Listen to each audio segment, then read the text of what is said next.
Welcome to The Watching Dead, the officially unofficial podcast for AMC's The Walking Dead. I'm Jim. And I'm Aaron. And this week we're going to be talking about Season 1, Episode 5, entitled Wildfire. Wildfire! Yes, catching on like your mom's venereal diseases, like wildfire.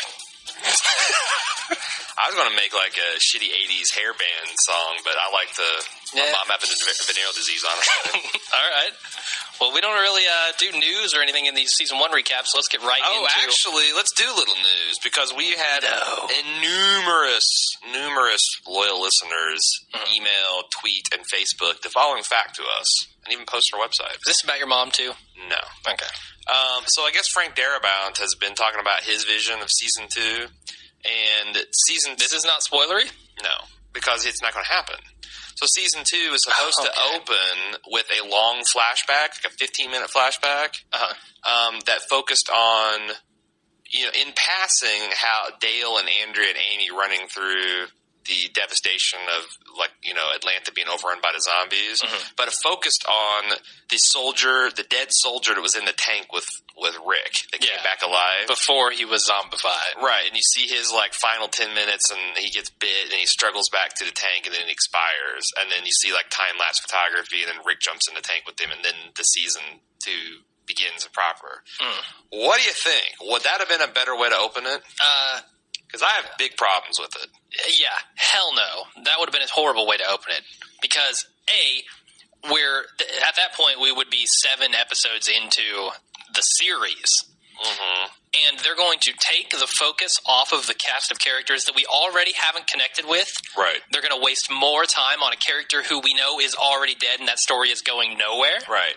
Now, if they'd sent 10 minutes flashback all about Dale and Andrea to give us some more needed background on what their whole deal is, okay, fine, whatever. But, yeah, I was less than impressed. A lot of people were like, oh, man, if only Frank Darabont had been running the show. I'm like, no, that's more wasting my time. Yeah, I agree with that. I think it would have been a terrible way to start that season. I got massively downloaded on Reddit for expressing that opinion. Yeah. There could be some fanboys there. Yeah, whatever. There are also some level-headed people there. But I mean, if all you want to see is cool zombie action and a soldier like a mini Rambo movie, then fine. But I don't. I mean, that's cool, I guess. But I came to The Walking Dead to find out more about these characters and to, that's the whole point have an emotional of this series. Payoff. Right. This series is not just another zombie gore fest. Right. There would be no point in doing it if it was. So I don't know why you would want to turn into that. Anyway, that's the only news I had. I just wanted to throw that out there for, so we got a little discussion. We'll probably maybe discuss a little bit when we get back to live castings. I don't really know how many people are listening to the catch-ups. Fair amount? Yeah, a fair amount of people are. Cool. I think people are enjoying them. We also have a couple other little factoids that came from some people through email that I'm going to say for the spoiler section because they are very spoilery. All right. But we'll cover those. Are they for the new season? Yes, the new season and beyond. Oh, well, do we? Okay. Like Buzz Lightyear. All right, whatever. We'll have to cover them again. Will we? I think so. Because again, not everyone listens to these. We'll have a roundup recap spoiler on our first 2.5 season 2.5 intro podcast. Sure. Whatever. All right, ready to recap this bitch? Yeah, let's go ahead and get into. Don't forget to pimp the recap. MyStereoNA Music. MyStereoNAmusic.com. You can find my brother. His band, he made the intro and outro theme for our podcast. Pretty cool stuff there. So you can find it on their website and check out the full 4-minute version of that. Yes, I like it. Download for free. So let's get into this goddamn recap. How about that? Do it. So it opens up with Rick broadcasting on his walkie, trying to contact Morgan. Basically trying to warn him off, saying, do not enter the city. It belongs to the dead now. Atlanta belongs to the dead now. That's Morgan. Your Rick impression. It's pretty good. We lost people. Good people.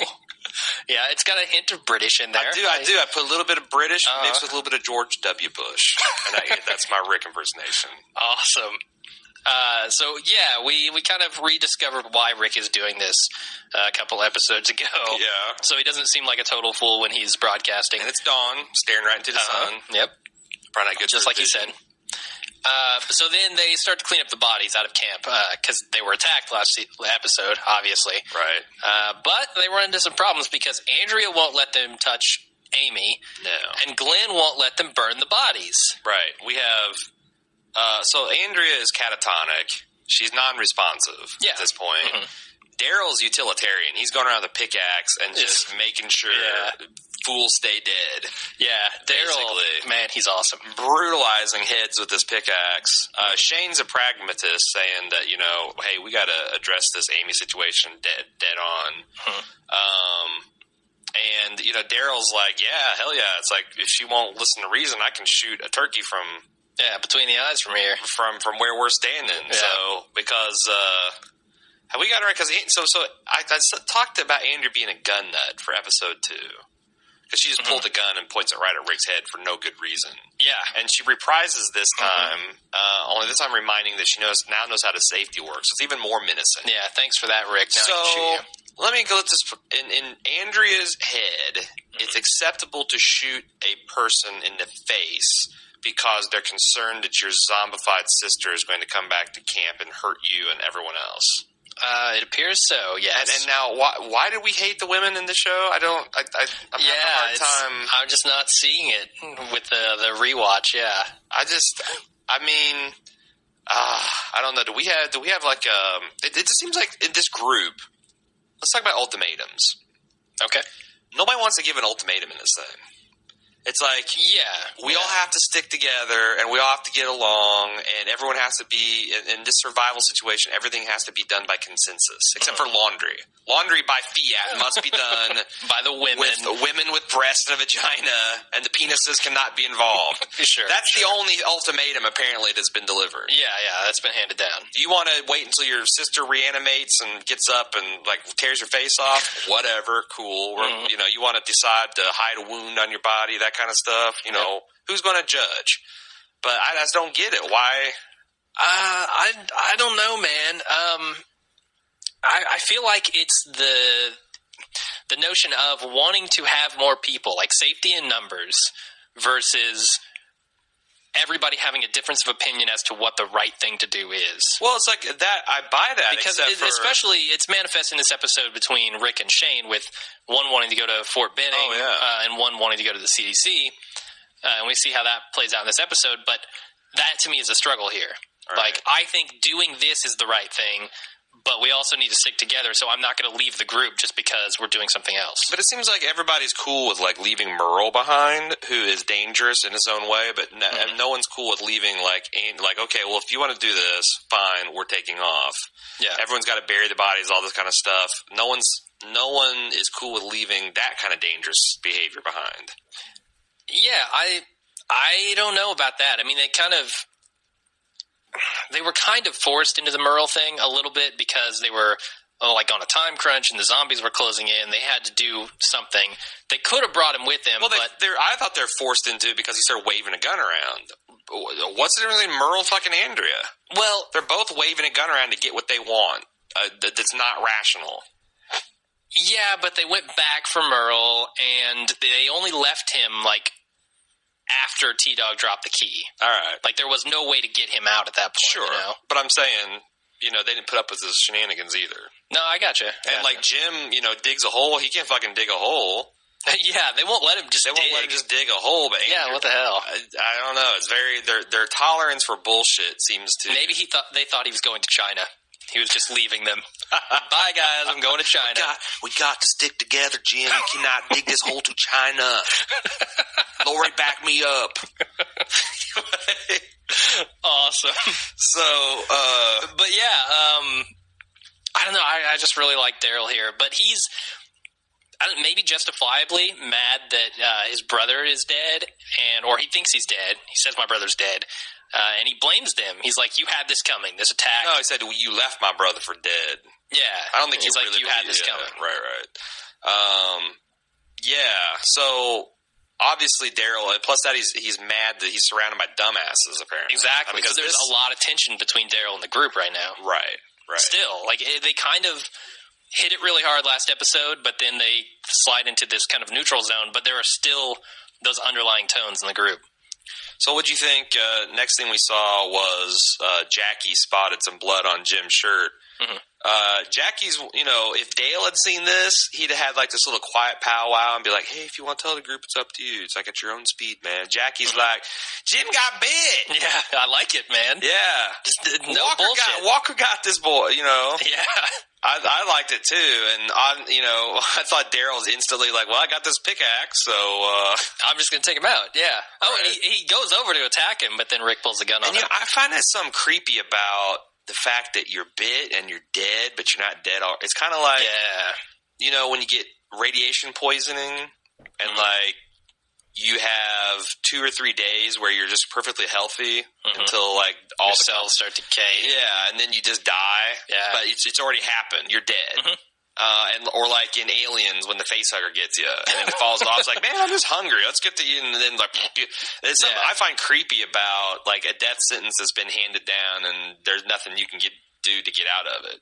Yeah, no, it's definitely creepy. Right. I'm kind of though on Rick's side here a little bit because at this point Jim is just sick, right? He's not a zombie. He's not dead yet. No, and Daryl describes him as a ticking time bomb, or Amy anyway, but Jim also at this point he would assume it's a ticking time bomb. But how do you feel about that? Is that... Yeah, I think he's far less of a ticking time bomb than Andrea. I mean, obviously you have to die. Than Amy, yeah. I mean, I don't know what the speeds on this. I kind of speculated while we were watching. Maybe if you die of the infection, you turn quicker than if you... because it's already got a hold of you. Plus, it's your body's pumping that stuff all through your body. It saturates. Whereas if you die like due to shock of blood loss, 5 minutes after being bit, it takes longer to like spread through your body. Maybe. But so maybe Jim passes out for 5 minutes and comes back as a zombie. I don't know.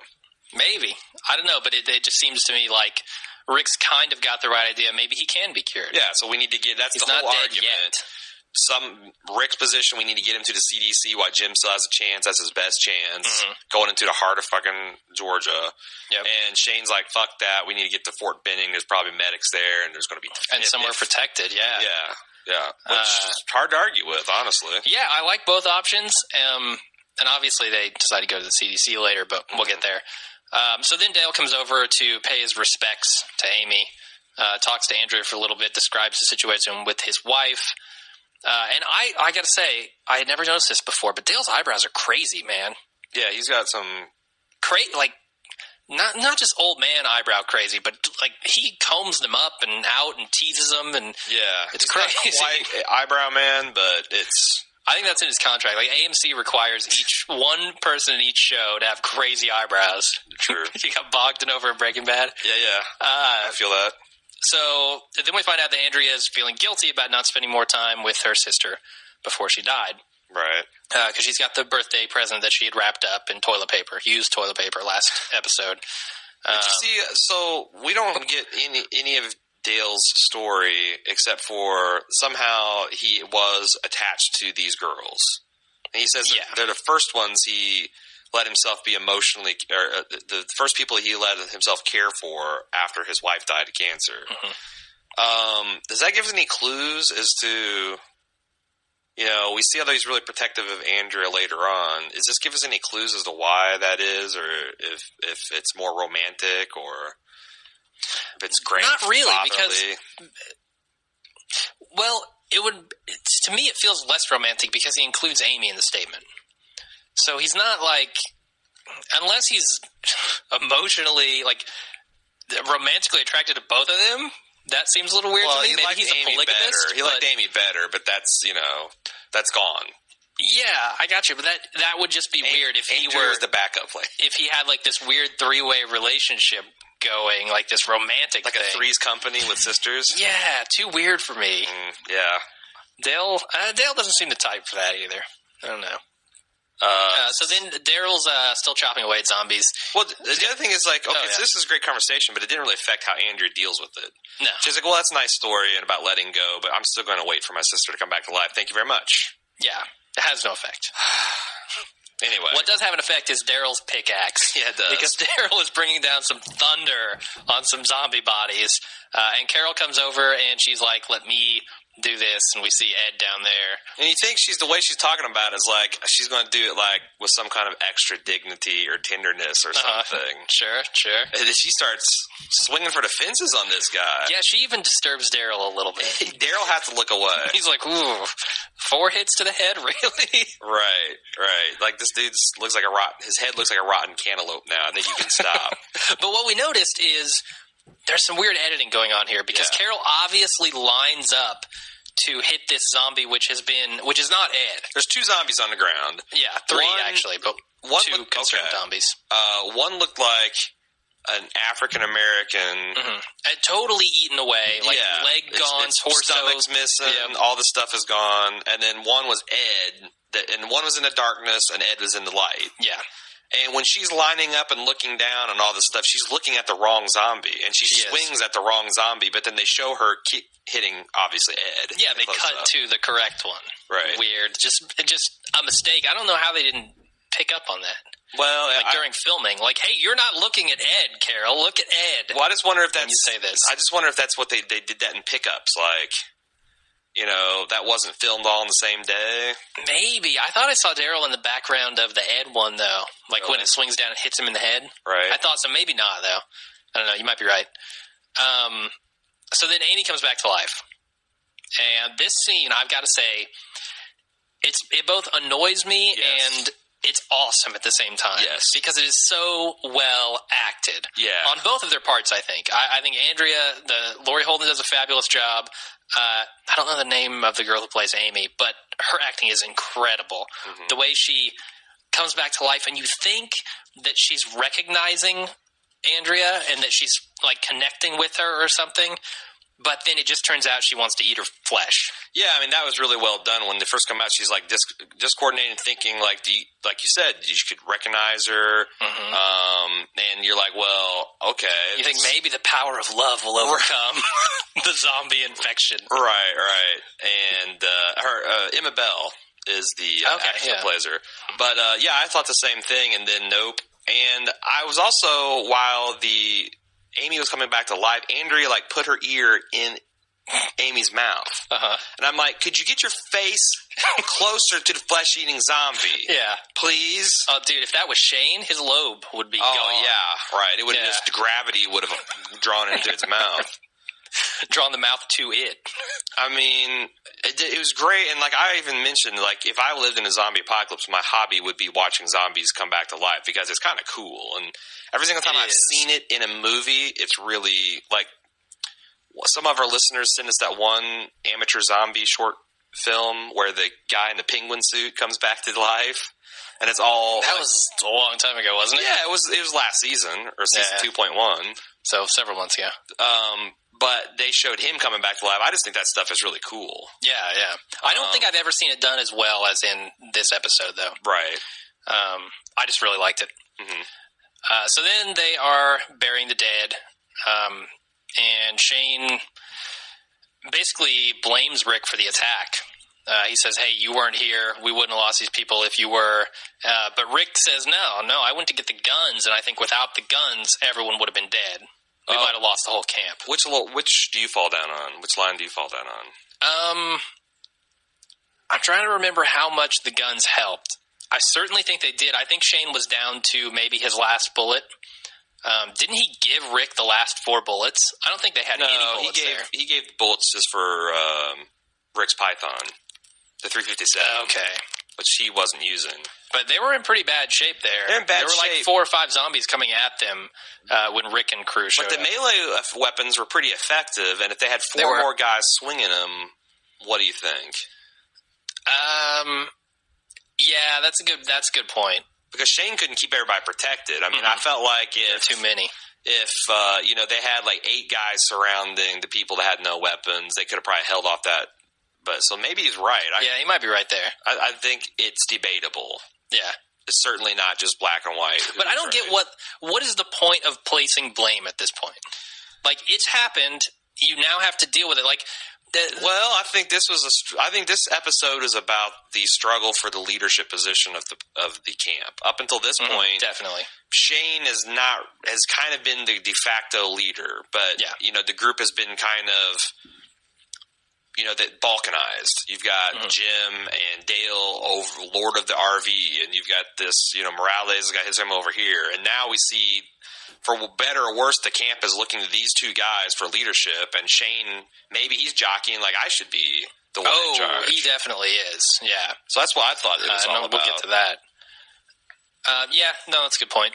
Daryl's like, who the hell's in charge? Who's making the rules? Yeah. Like, we had this rule that we were going to burn everything, and now we're going to bury some of them, burn. It's like, this doesn't make any sense. Yeah, Daryl doesn't seem to want to be the leader, though. No. He'd just assume be by himself. He wants someone to make a call, and a smart call, you're right, he'd much rather be by himself. Yeah, he'll take a crossbow and go off into the woods and be fine. It's kind of, at this point, you wonder why he didn't. Like, as soon as they came back just go look for Merle.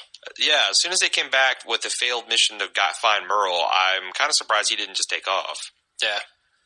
I don't know. Maybe he's not as much of a loner as he thinks he is. Maybe not. So then we see Jim in the RV, his fever's setting in. He's seeing flashes of zombies.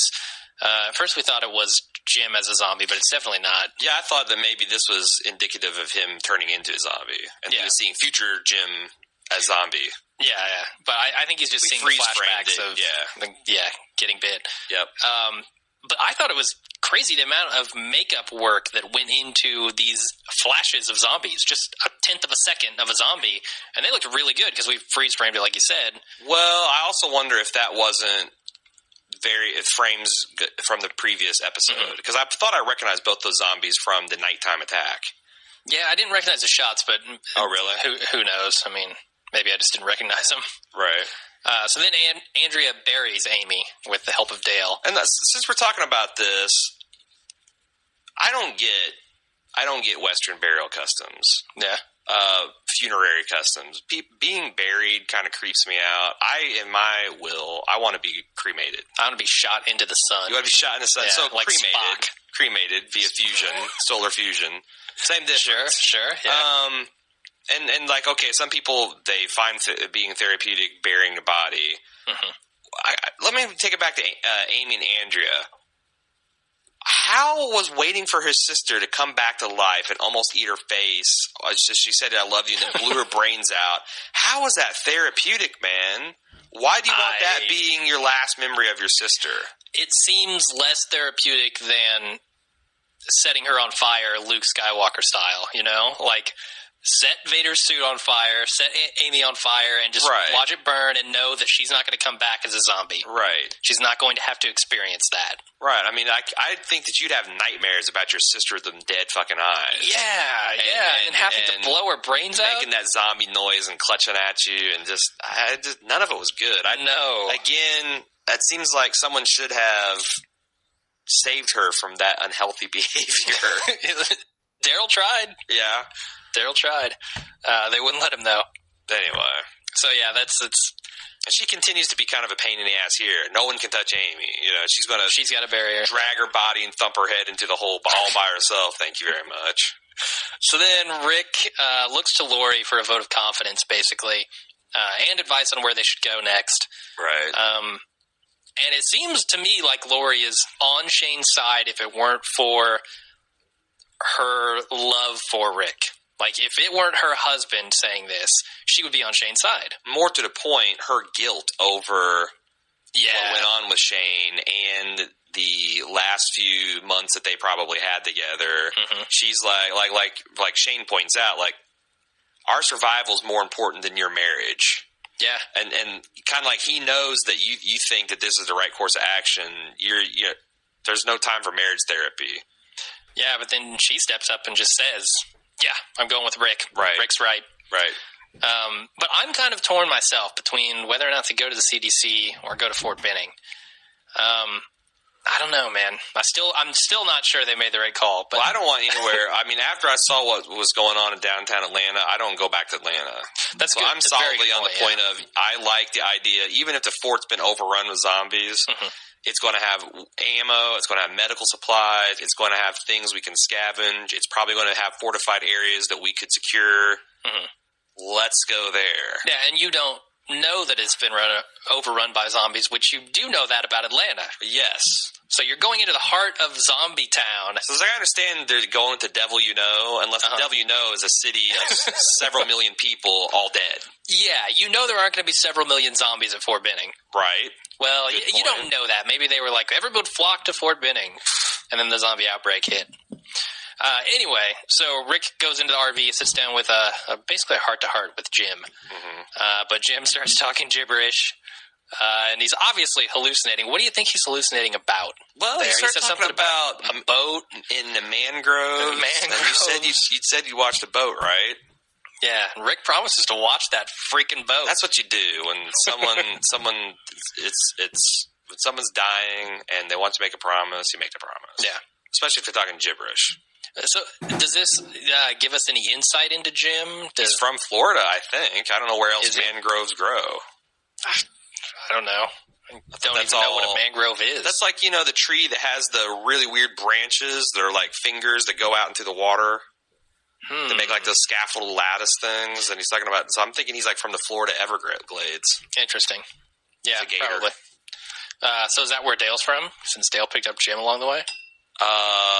Who knows? Because Jim, I don't think is a part. I feel like Jim is a later addition to the group than Amy and Andrea. You think so?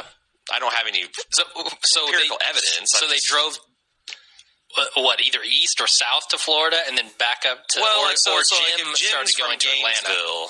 All right. Okay, that's pretty good. And they're like saying, get to Atlanta, that's a regional safe center. He goes there, and on the road, he his family dies. Yeah. And Dale kind of takes him in because that's his thing. That's how I kind of saw it going down. Gotcha. So then Shane tries to get Lori on his side, but here's where she really sides with Rick. Right. Which that basically made Rick the de facto leader. From this point forward, not to Shane though, because Shane is still, but to the rank and file. From this point forward, everybody that stays with the group, because the group splits up after this episode, during this episode. Yeah, everyone stays with the group. Rick is now the leader. Yeah, definitely. And this was the moment. And at the episode, Shane even thinks that Rick is the leader. Well, at the very end, again, I think I'll talk about that when we get to it. All right. I'm going to clamp my mouth shut. All right, do it. So then Shane and Rick go out to sweep the woods, and Shane takes one last stab at convincing Rick to go to the fort. But then Rick pisses off Shane. He says something about if they were your family, you'd understand, or you'd feel the same way.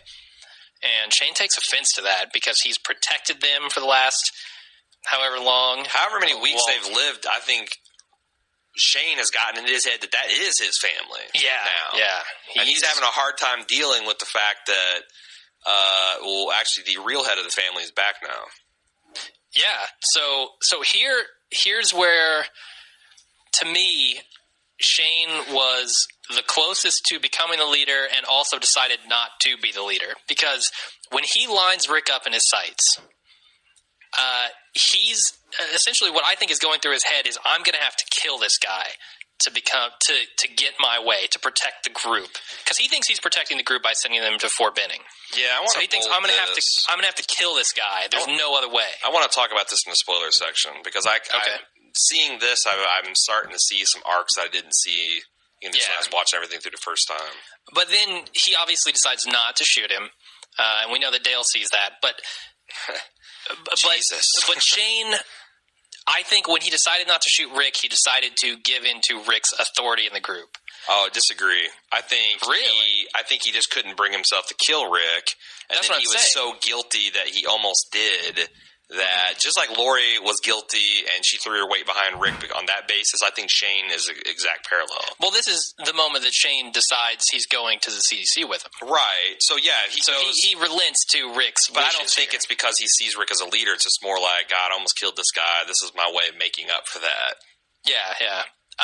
Also, in the next scene, when Shane does say, hey, let's go to the CDC, how are we going to do this? How much of that do you think was for Dale's benefit? Because Dale had just seen him line up his sights on Rick, and Shane's trying to prove to Dale that he's not going to kill the guy. All right. But yeah, they're all sitting around talking there, and I'd say just to answer your question, I'd be a smart ass about it. I think that's a big. That's I think it's a big motivation there. Big component. I do too.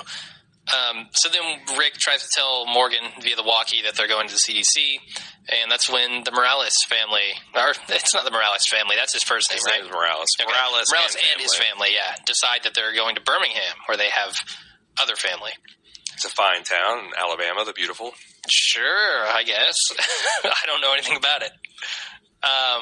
So the group decides to split up anyway. Right. And then they leave, and the RV breaks down, as it should, as it does. And Jim decides that he's gone far enough. His brittle old bones and they showed can't handle it. When they were going down the road, Jim was in a lot of pain. He was, yeah. But he asks Rick to leave him there, and I thought it was interesting the way he asked.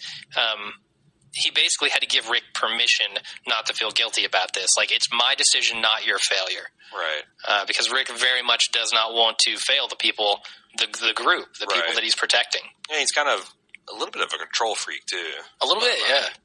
Definitely. But also, Jim, he's got this like crazy theory that he's going to be back somehow reunited with his family, even if it's as a zombie. Is that right? I think so. Or am I remembering that from the comics? This is exactly from the comics. Yeah, like almost shot for shot. But I thought that's one of the speeches. Like, maybe I'll be able to wander around and find them as a. That's creepy. Yeah, totally creepy. Right. So, what do you think of the morality of that is? Like, you're basically creating one more zombie. Whatever. You don't think it matters? Yeah, it's a drop in a bucket. How bad would you feel if you found out that Jim bit someone later? Probably pretty bad. I don't know. Okay, anyway. I think Jim's going to make a shitty zombie.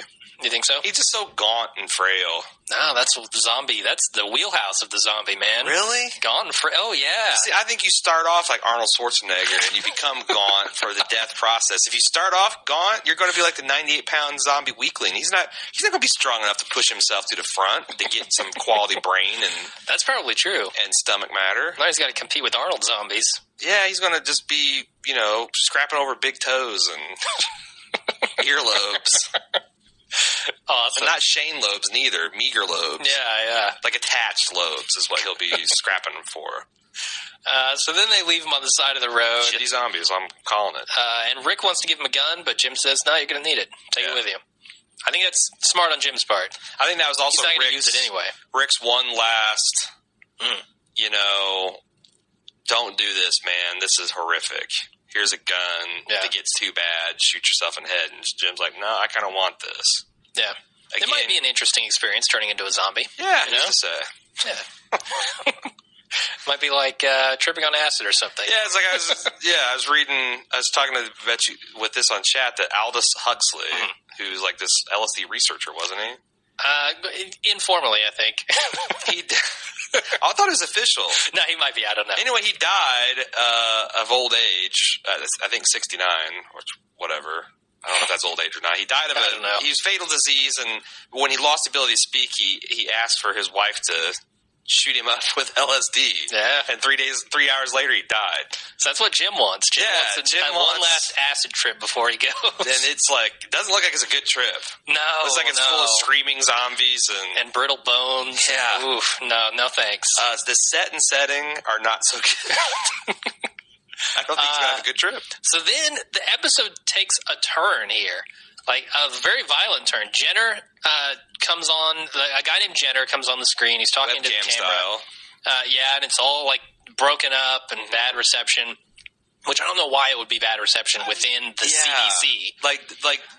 Do people in Hollywood realize that webcams are no longer 1994? And if it's it's not broadcasting anywhere. Well, I think it is. I think that basically goes out to all the different CDCs throughout the world. So where are we seeing it from? Is my point. Seeing from it, you're right. We're seeing it from what he's speaking into, as far as I can tell. No, I'm on your side. I'm on your side, and even it's like they just like we wouldn't get it to webcam unless it was breaking up and pixelating. And had barcodes on it and shit. Yeah. I don't know. Anyway, so there's some really interesting information in here, though. He's talking to the camera, and he says that it has been it's day 194 since Wildfire had been declared. Which, what the hell does that mean? It's probably some like outbreak code or something. Right. But it's been 63 days since the virus abruptly went global. And so how long How long since then was it a news item, or did like zombies start becoming a huge problem? Man, if something goes global, I think you know about it immediately. You see people losing their shit over bird flu in some Asian where a couple hundred people die. Yeah, worldwide. Yeah, and like, so you're wanting me to believe that Rick's been in the hospital for 2 months? Maybe, because he could have been in a coma under good care. I mean, that's the thing. We don't know how long he was in that coma and reasonably good care. Yeah, but so, like, he could have been in a coma for 6 months and would have missed everything. The problem I have with that is that when you're violently ill, as you would be in the throes of zombie infection, you go to the hospital. Right. That is where the worst breakouts are going to happen. People are going to be getting eaten left and right in hospitals. They're the first places that are going to go down. Okay. So how long was he unattended? That's what I don't know. It's got to be a long time. The flowers with Shane don't match up with that. I think he was unattended for. Like, I really think our week estimate is about 3-4 days of totally unattended. Whatever, but so what does he mean by it's gone global? It's hard to square it at 63 days. Yeah. Like basically America functioned well enough that Shane was buying flowers and taking them to the hospital in the midst of the zombie outbreak. And the other question is, how long has it been since Rick woke up? I mean, how long have they stayed in camp? How long was it between when they came back from Atlanta and went to get Merle again? Because they've made several trips into Atlanta. See, the way I think, so we don't know how long it took Rick to get down to Georgia. Mm-hmm. I do think it's maybe a week. I thought it was way less than that. Well, yeah, because he drove a car, but I'm almost there. Right. So I'm with you. I'm like benefit of the doubt. Maybe it's a week. Okay. Then from there, I think the timeline's pretty straightforward. I thought it was like day after day, we see everything pretty much. Exactly, because he rode and they got out of the city. Then we saw night, and then the next day he's like, we got to get Merle. Unless when he slept in late, he slept for like 4 weeks. He was out for a month. Yeah, I think there's some problems with the timeline. I do too. With this, but I can't put my finger on exactly. There's enough wiggle room that I can't really, waggle my finger. If we ever get Kirkman on the show, we're going to grill him. Grill the hell out of him. Yeah, clearly they have a timeline. Anyway, so there's that. There's no clinical progress to report. And then Jenner goes in the lab. Although there is a lot, because, there is a lot of indications I didn't pick up on the first time that there was trouble in this paradise. Oh, Jenner, very much. Other than he's just giving up finding a cure, because he's talking about, I finally got the scrubbers shut down so I can save power. That this is not like an endless utopia that's solar powered. I mean, this has got a finish. And the fact that he's the only guy we see in there is a little suspicious. Right. Like, where are all the other people in the CDC? Either we don't see them or they're not there. Right. So I don't know about that. But he's performing experiments in the lab, and he's got like brain matter or something. He's got a live copy of the virus that he's working with. Yeah, but he then spills some chemicals. Looks like acid of some sort. He's so damn tired. He's tired. He's gone a little loopy, I guess, from being underground, like he said, so long. He actually fell asleep standing up, and then the alarm woke him up, and he was disorientated, knocked the thing over. And I can imagine if you're underground and you don't see the sunlight, how that would mess with you. You don't know what day it is. Well, we're just talking about this, that you've got like seasonal affective disorder, and imagine being underground for 63 days. Yeah. Or however long it's been. Definitely. So then he spills the stuff into the brains, and the whole room is decontaminated. And that means to fire. The extreme, right? Yeah, that means it's incinerated. And that was apparently pretty valuable to him, that research, that those samples, that strain TS9 of what he's trying to work on, I guess a cure. It was the only, I guess, still live brain tissue that was currently actively being affected, so he could actually study disease. Everything else was dead. Yeah, he has no other samples that are. So he's like, well, that was my last hope for a cure, and now it's gone. So I'm going to blow my brains out, but get drunk first. Yeah. This is really the tipping point for him. He was kind of starting to lose it before, but now There's no reason to keep going. Right. As far as he can tell. But then the group shows up at the CDC, Rick and his entourage, and they want in. So they drive up in these busted-ass, loud vehicles. Right. And they're like, shh, don't say anything. Let's walk quietly through this group. What the fuck? Right. You just pulled up in a 1960s, I don't know, paddy wagon. Right. You think they didn't hear that? And, of course, we also know later on that fucking Daryl's got his loud-ass white supremacist chopper. Yeah. So I don't know what ringing they're the doing buffet here. bell all through downtown Atlanta. And then they got to tiptoe quietly through the zombies. Right. No, you run. Yeah. You run. So I don't know. That's about all I've got. The CDC obviously. Yeah, Jenner didn't want them to stay because then we don't really know why. Yeah. We find out pretty soon in the next episode. Spoilers. Mild spoiler alert. But he eventually relents with Rick saying, you're killing us. You're killing us. We have no food. We have nowhere to go. But I no think weapons. Jenner sees letting them in as kinder than making them face the zombie horde outside. Yeah. Put it for that. Why do you think Jenner was hesitant to let them in at first? Do you think it's because he didn't know if they were violent? Like, they come toting guns right up to the camera. No, I think it's because he thought, he really wanted to end things. Yeah, he's just like, go away. He's like, if you guys don't come in here, this place is death. Yeah. This is not the refuge you think it is. Yeah. So I don't know. At least they could have had some wine with him, Yeah, we'll talk about that a little bit next week, I think. Sure. But anyway. But that's it for the episode. Yes. The doors open, the white light bathes the mall. Very Hatch-like from Lost. That's exactly what I was thinking. This scene reminds me of the first time you see Desmond in Lost, where he's just the classical music in the background. Yep. He's doing his thing with the numbers and the button. And very much reminded me of Lost. Same here. Which I thought was cool. So that's it. Underground bunker. That's it. Do we want to do an outro and then head to spoilers? If you'd like to hear our previous podcast on The Walking Dead and Breaking Bad, you can find them on baldmove.com. You can email us feedback at watchingdead@baldmove.com. Or we're probably going to do a little bit of feedback in the last episode of the last catch-up episode. So, we've gotten a little bit, and we'll probably, string something together. We don't have time to do it as we're doing these catch-ups, but maybe do it for the last season, or the last episode of the season. The other thing they can do on our website is find our new podcast. Justified, yeah. We decided to podcast on that. We've got to be out for several weeks by the time they hear this podcast. Maybe. I might release these in quick succession. Oh, really? I'm not sure. Just blow them out? Maybe. All podcasts must go? If not, I'm glad you're tuning into our Justified podcast. Yeah. You can also follow us so you aren't surprised and ambushed by a new podcast at facebook.com/baldmove or Twitter @baldmove. We appreciate still your support. We still see some reviews trickling in on iTunes. Please give us positive reviews and subscribe. That helps get the word out there about our podcast. And you can directly contribute to us by using our amazon.baldmove.com affiliate link. And the way that works is every time you put an order, they add like $50 and put it right to our pocket. It's really rad, and I can't – wait, is that how it works? No, I don't think so.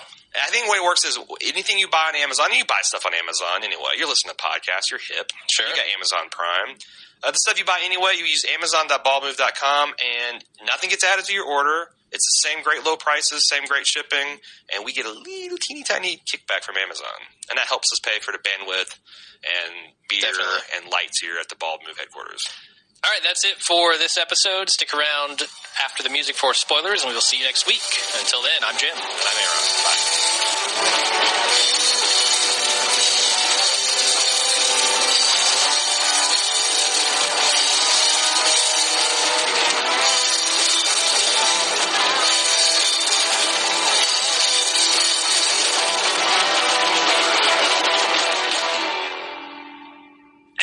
With the spoiler section, I've got a couple of things this week to I talk only got about. one, so I'm glad you're carrying me. Yeah, do your one, because I'm going to look up the person who actually emailed this to us. I want to give them credit. Okay, so I'm seeing a lot more of the arcs of characters when I go through and watch this a second time, with the knowledge that I have from the comic books and watching Season 2 of The Walking Dead. And I got to say that I think this was the turning point for Shane's character. This is the first time he tasted the forbidden fruit. You mean aiming at Rick? Aiming at Rick. From the time that he aimed at Rick. Because he's tasted Lori's forbidden fruit. Well, so he aims and almost kills Rick. He covers it up with Dale. The next episode's almost going to rape Lori. Episode 2 of the new season, he sacrifices a survivor to save himself from a zombie horde. Yeah, the arc is there. I like Shane's arc a lot better going back now that we've seen season 2. 2 episodes after that, he threatens Dale for defying him. I mean, this is he's not done anything bad. I mean, some icky things until right now. This is the episode where he almost took that step of killing Rick, and also. For the comic book fans, that's what I was going to say. This is the point in the story where Shane would die in the comic books. Yeah, Carl comes up when he's got Rick in his sights and he shoots him. Right, because to save his dad. They actually have an angry confrontation, and Shane's going to kill him, and Carl shoots him right in the throat, kills him. Yeah, pretty intense in the comic book, and this was totally like. All the comic people were going, oh, this is where Shane dies. This is where Shane dies. Right. Nope. Right. And, I'm actually glad that they did this because, it's led to some frustrating character development, but I really like that this allows, we talked about that in the season 2, that this is almost like a Kirk, Spock, McCoy relationship with Rick and Daryl and Shane. And Shane is that dark side that Rick has to express in the comic all by himself. Mm-hmm. So and that he needs to help him survive. Yeah, and it's a clever way for the showrunners to have a much more black and white, sympathetic hero, and still have that element in the series. And I think Shane's a damn good character. I'm glad he's still around, and I hope he doesn't die off soon. We'll see, though. Yeah. Like I said, I gave his odds. I gave him long odds in the Season 2 wrap-up, Season 2.0 wrap-up cast. So we'll see. Definitely. So I have a couple things that were sent to us via email. And you can email us at thewatchingdead@baldmove.com if you want to send in your thoughts. But Mike D sent us a couple, not the guy from the Beastie Boys, by the way. That'd be awesome. That would be freaking awesome. It might be him. I don't know. But apparently, from what he hears, the comic book favorite Michonne is going to be coming into the series Season 3, Episode 13. Holy shit, we gotta wait for Season 3. Wow. That's a long time, which means... Do you think there's... The comic book favorite Michonne is going to be coming into the series Season 3, Episode 13. Holy shit, we gotta wait for Season 3. Wow. That's a long time, which means... Do you think Tyrone is going to come, or Tyrese, rather? Surely they're going to bring him in. Maybe. They have to deal with the prison before then, right? He's part of that plot. No, I'm before Michonne. Yeah. So I'm thinking Season 3. Season 2 is probably, the end of it is when they'll get to the prison, is my opinion. Okay, I agree. They're going to deal with more shit on the farm. It's going to be boring again, but eventually they'll move in Season 3 to the prison. Okay. Yeah, is my guess based on that. I agree that they're going to find the prison at the end of Season 2.5. Mm-hmm. Season 3 will be about, the prison. And I think on the way there, they might find Tyrese. Yeah, that'd be cool. But the reason he says this is actually he saw one of the tweets from one of the extras Twitter accounts, and she's playing one of the chain zombies. I don't know what that is. Oh, well, Michonne, do you know the character? No, I never got that far in the comics. So she is traveling the countryside with these two zombies that she's amputated the arms and taken their lower jaw. It's her boyfriend and somebody else. And she has these chains around them, and holy shit, she has them walk on either side so zombies don't bother them because it's got the stink factor, and they can't hurt her because they have no arms and no jaws. And she explains that they stopped, after a few days, they even stopped trying to feed on her because they saw it was futile. Wow, that's going to be creepy live. That is going to be fucking really creepy. So that's confirmed that they're going to, apparently one of the extras who played one of the chain zombies. So I guess they're either hiring or filming that now. That is going to be fucked. It is. That is a very gross visual in the comics and live. I know Nick Taro is he's going to have a field day out on that sucker. But the tweet was actually taken down not too long after, so maybe AMC got word of that and was like, nah, take that down. Right, could be. And the other spoiler that he sent in is that Kirkman stated by the end of this season we're going to have a bunch of different characters. Okay. Season 3 or season... The end of this season, I assume he means season 2. Yeah. Okay, well then that sells that we have to have Tyrese. If they get to the prison, that introduces a bunch of new characters. That's what I'm thinking. Yep, true. So maybe it won't happen at the very end of the season. Maybe it'll be an episode or two before. Right. That'd be cool. But that's it. That's all I've got for spoilers. Thanks to Mike D for sending those in. Yep. Do you have anything else? Nope. Then let's call it a cast. All right. That's it for this week. Thanks for joining us, and we will see you next time. See you later.